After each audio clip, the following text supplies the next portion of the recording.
justement commencer notre retour sur la semaine. Et comment ça, petite semaine, je sais pas de ton côté, moi, du côté de la WWE. En tout cas, le Raw, j'ai cherché beaucoup à essayer d'avoir. Ce qui était là, était là. Du côté de All Elite, là, ce qui était là, était là, puis c'était bon. Fait que non, ça a bien été. Parfait. Du côté de Raw, ça a été un petit Raw, mais un bon SmackDown. Fait que d'abord, au niveau du Raw du 2 septembre 2024, on commence. D'abord, nouveau commentateur. Hein, on a un peu brassé les cartes. McAfee est parti, j'ai l'impression, plus couvrir le football, vu que c'est le début de la saison. Le football collégial et tout ça, là, exact, il couvre tout, là. Exactement, fait qu'il n'est plus à la table, malheureusement, et c'est Joe Tessitore qui le remplace. Et ça n'a pas été un bon départ, je dirais, de Joe. Je le sentais nerveux. De ce que je comprends, c'est qu'il a couvert justement le football. C'est un commentateur sportif, là, un gars de communication. Il a la voix parfaite pour commenter le sport. Là, il sonne comme n'importe quel autre commentateur sportif. Là. Exactement. Très, très communication. Là. Ouais. Il est fan de ce qu'on dit de la WWE, mais il a mélangé certains mouvements lors de son play-by-play. Et il y a également, là, c'était une petite erreur un peu gênante, mais il a mélangé Kairi Sane à Dakota Kai lors du match qui a eu lieu. Bref, ça n'a pas été pour moi une chance parce que c'était live puis c'était ta première journée au bureau, fait que on va te laisser une chance. Puis Wade Barrett a été vraiment très bon, là, comme à chacune de ces erreurs-là. Il reprenait, puis il surlignait pas, mais il reprenait juste pour que faire ah non, mais là, il y a une petite erreur, mais c'est normal qu'il y ait une erreur, ils se ressemblent, ils sont habillés, disons, dans la même équipe. Par exemple, Dr. Dagat, Kairi Sane. Fait que bon, bravo Wade d'avoir été très professionnel dans ça. Puis Joe a espéré qu'il soit un peu moins nerveux et nous amène sa couleur parce que je l'ai trouvé très beige aussi là, au commentaire. Très beige, oui. Puis moi, j'aime moins ses intonations fonctionnent moins. Pour la lutte, j'ai l'impression qu'il descend trop bas, qu'il est trop solennel à certains moments. Il nous annonce le prochain segment comme il nous annonce la mort d'un lutteur. Fait que j'ai l'impression qu'il descend trop bas, puis il monte pas assez haut dans son excitation pour certaines choses. Fait que c'est du cartoon, c'est gros, c'est du burlesque la lutte. J'ai l'impression qu'il est très ancré dans ce qu'il fait depuis le dernier 20 ans, j'imagine. C'est correct, c'est automatique pour lui d'écrire quelque chose de cette façon-là. Par contre, faut qu'il sorte quelque chose de plus cartoonesque de son côté pour me tenir en haleine aussi. L'entrée de je me souviens plus quel lutteur la semaine passée, puis c'était comme ce lutteur-là rentre. Donne-en, mets du gaz. Ouais, puis on sentait parfois le texte, quand c'est les segments où il faut qu'ils disent quelque chose de précis, on sentait le texte un petit peu derrière.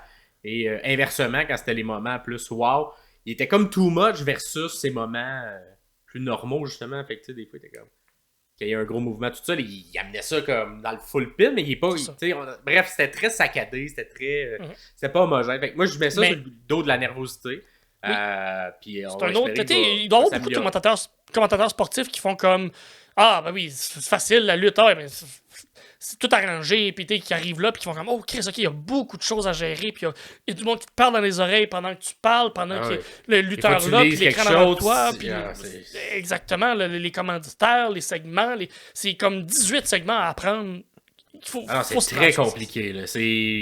En tout cas, il faut peut-être pas une bonne connaissance de ce que c'est les communications pour penser que c'est facile, parce que pour avoir étudié, moi, là-dedans à l'université, là, je trouve ça beaucoup plus difficile que ce qui se fait en sport, par exemple au hockey, c'est le hockey.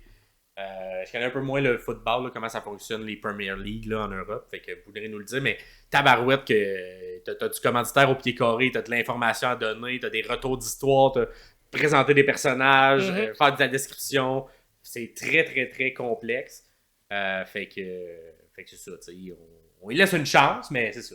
Mettons, quand tu compares à Michael Cole, t'étais comme tu vois le 25 ans, 30 ans d'expérience. C'est ça. Sinon, pour le Raw en tant que tel, fait que là, c'est une petite parenthèse vu que c'était une petite nouveauté, fait que je veux bien dire mon opinion sur ça. On a le segment Punk contre Drew et ça suivait à Bash in Berlin, fait que là, j'ai aimé la construction du segment parce que l'effet surprise était quand même là.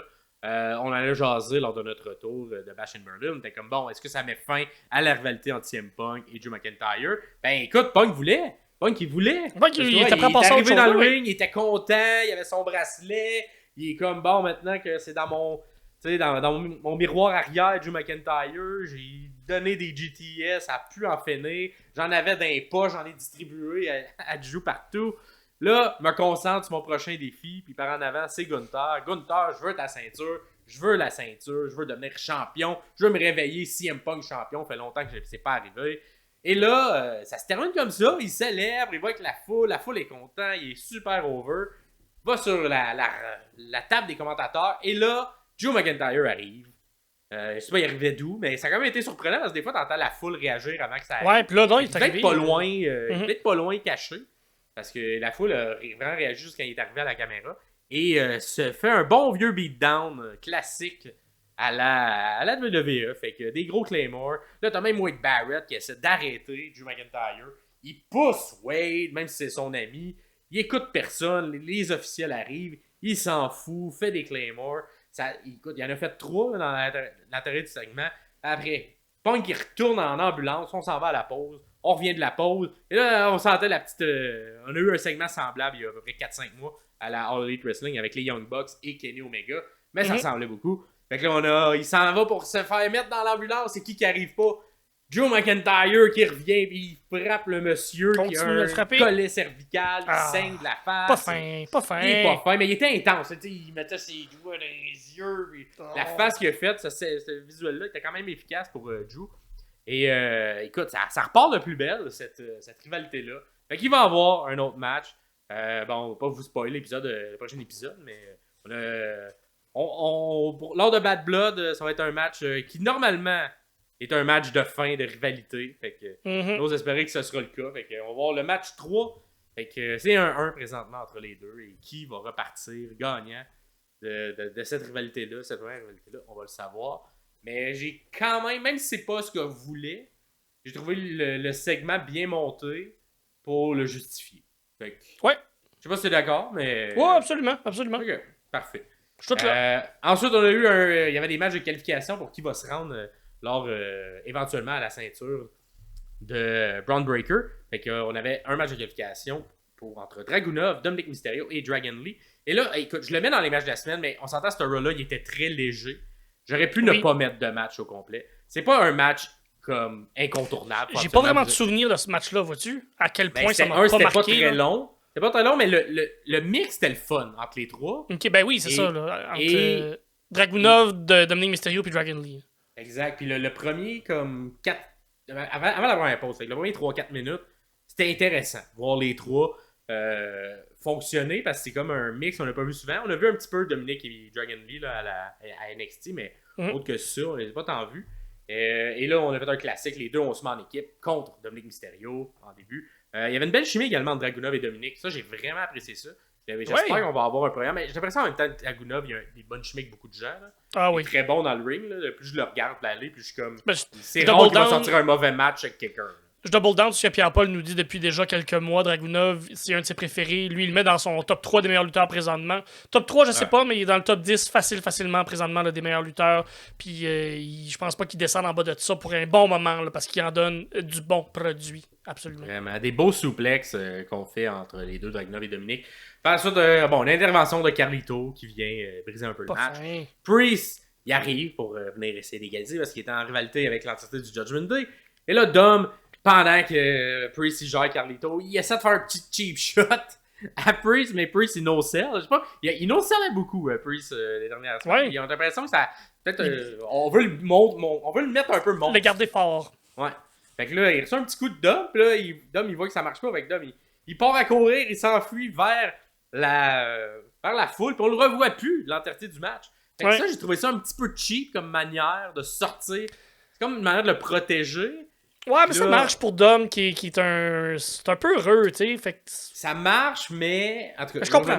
C'est qu'il y a eu la même chose dans l'autre match plus tard, dans la carte, qui est encore le match d'application à 3. Avec Strowman, tout ça, et on a sorti un des 3 parce que Pete Dunne est venu attaquer Sheamus. Oui, c'est vrai. Là, c'était comme un rap, tu sais, c'était comme un même booking dans le même show pour le même genre de match. Fait que tu sais, c'était weird. Moi, j'ai trouvé ça weird. J'ai trouvé ça un petit peu paresseux de la part des scénaristes et des bookers de ce Raw-là, parce qu'ils ont un peu fait la même histoire dans les deux mêmes matchs.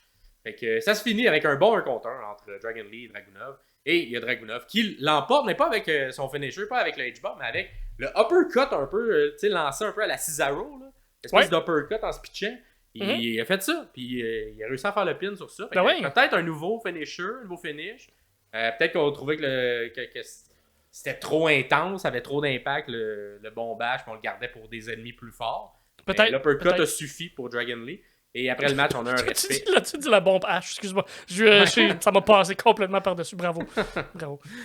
Et le respect après entre les deux après le match. Fait que, ben oui. C'est le fun. Après, on a un petit segment. Un petit segment backstage entre Jackie Redmond qui interview Pete Dunne. J'ai vraiment aimé ça, moi. Ouais, puis là, c'était très court. Hein? C'était un petit 30 secondes, 45 secondes. Puis c'est après qu'il est venu intervenir dans le match, justement, là, que je vous ai dit. Et là, elle dit qu'est-ce que tu as à dire sur ton attaque sur Sheamus? Puis il fait juste dire écoute, c'est pour rappeler le passé, tu lui diras ça. Puis là, elle a fait fait qu'est-ce que je dis que le message vient de Butch? Et là, Pete, il aime pas ça. Il a pas aimé ça, se faire rappeler Butch. Fait que, écoute, j'ai pas eu ça de ramener cet angle-là parce qu'effectivement, moi, je trouvais ça atroce comme nom. C'est pas tout le monde qui est d'accord avec moi. Moi, j'aimais vraiment pas ça, ce nom-là. Et on pourrait l'utiliser dans des segments micro, justement, entre Sheamus et Pete Dunne, en disant que, tu sais, Sheamus pourrait dire à l'intérieur du Fight Club, t'étais juste ma butch, là, tu sais, puis une bitch. Fait que, tu sais, un truc comme ça, mais. T'étais juste ma butch. Tabarnak, il y a des layers là-dedans. Il y a beaucoup de layers. Mais, tu sais, c'est quelque chose qui pourrait être utilisé dans la rivalité, puis que là, la foule commence à crier un peu ce nom-là, et que ça donne un peu de couleur au personnage de Pete Dunne.